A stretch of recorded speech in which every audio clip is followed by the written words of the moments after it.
एक भक्त हुए हैं जिनका नाम था सदाव्रती महाजन। सदाव्रती महाजन ये भी संत सेवा करते थे। एक संत इनके घर पे रुक गए, क्योंकि जब कहीं अच्छा प्रेम होता है, भाव होता है, तो संत भी सोचते हैं कि भजन ही तो करना है, यहाँ कर लेंगे। इनके यहाँ एक संत रुक गए। कई साल बीत गई और इनका एक बेटा था सदाव्रती महाजन का। तो वो छोटा सा बालक इन संत भगवान के साथ खेलता रहता था। संत भी उसके साथ खेलते रहते थे। पूरा दिन वो बालक संत के ही पास रहता था।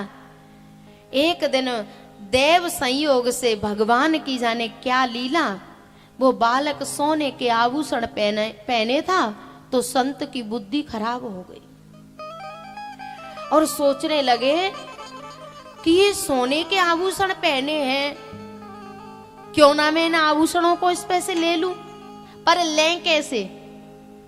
बालक को लेके गांव से बाहर चले गए और बालक को मार के जमीन में गाड़ दिया और उसके आभूषणों को उतार लिया।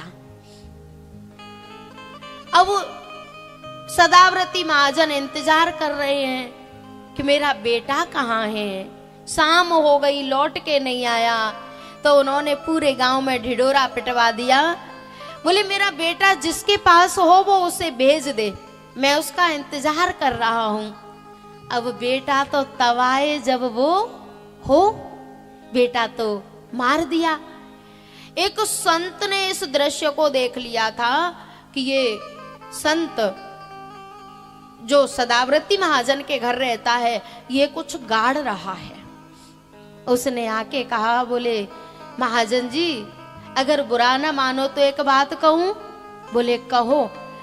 बोले जो संत तुम्हारे घर रहते हैं ना, उन्होंने तुम्हारे बालक को मार के और उसके आभूषण ले लिए हैं।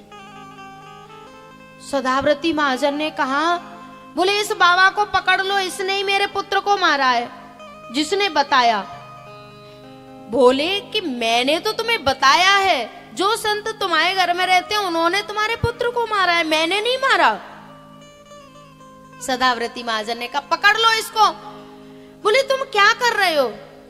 संत ने कहा, बोले मैंने एक तो तुम्हें बताया, एक तुम मुझे ही पकड़ रहे हो।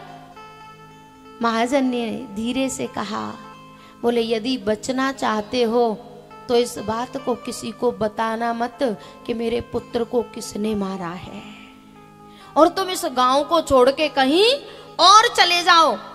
ये चर्चा मत करना, नहीं तो मैं तुम्हें ही दंड दिलवाऊंगा। संत ने कहा ठीक है, मुझे क्या पड़ी, और वो उस गांव को छोड़ के चले गए।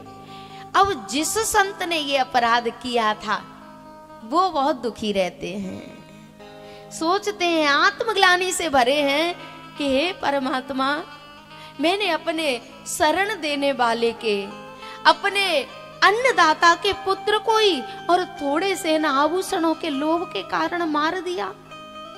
दुखी रहते हैं बहुत। ये दृश्य जब सदाव्रती महाजन ने देखा तो अपनी पत्नी से कहा, बोली ये संत बहुत दुखी रहते हैं, क्या करें, और हम ऐसा क्या करें जिससे इनको ये लगे कि हमें ये बात नहीं पता है कि इन्होंने ही हमारे पुत्र को मारा है। तो पत्नी ने कहा, बोले हमारे पास एक पुत्री है, उसका विवाह इनके साथ कर दो और ये कहो कि जब तक हम जिंदा हैं तब तक ये हमारे यहाँ ही रहे, हम इनकी सेवा करेंगे। बोले ठीक है। सदाव्रती महाजन ने कहा, बोले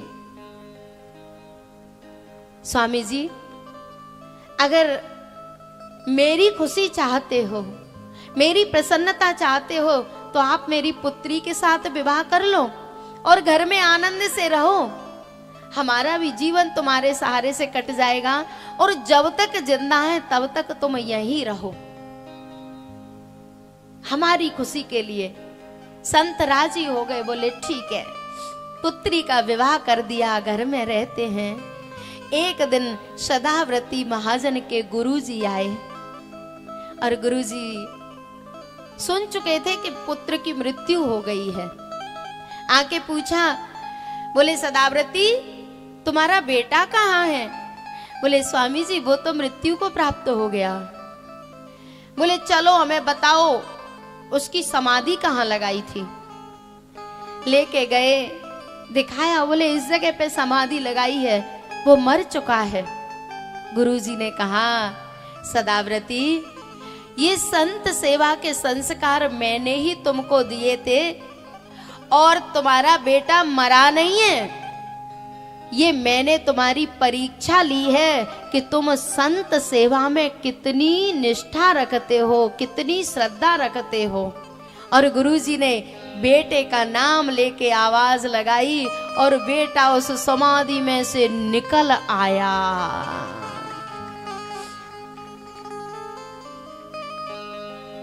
प्यारे, जहां पर हमारी श्रद्धा है, जहां पर हमारा विश्वास है, वहां से परमात्मा को भी प्रकट होना पड़ेगा।